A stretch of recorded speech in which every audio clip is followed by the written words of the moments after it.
बरं बाई, मला सांग की एवढे सगळे देश, परिवार, मित्रमंडळी कोणी निर्माण केले? देवानं.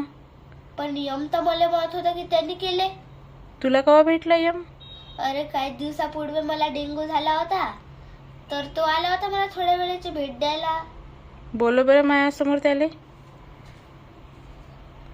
काऊन रे यम्मा, तू बनवलं म्हणे सगळं? मी कुठं बनवलं जी?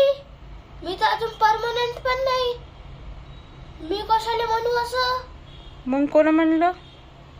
मी मायामुळे म्हटलो का मुळे म्हटलो? एवढे सगळे देश, परिवार, मित्रमंडळी, धर्म, जाती, मंदिरात राहणारे देव भी मायाचमुळे तर निर्माण झाले. त्याचं काय लेच होतं हे सगळं? लोकांच्या पैशाच्या मागे पण माझ्यामुळे, पदांच्या मागे भी माझ्यामुळे.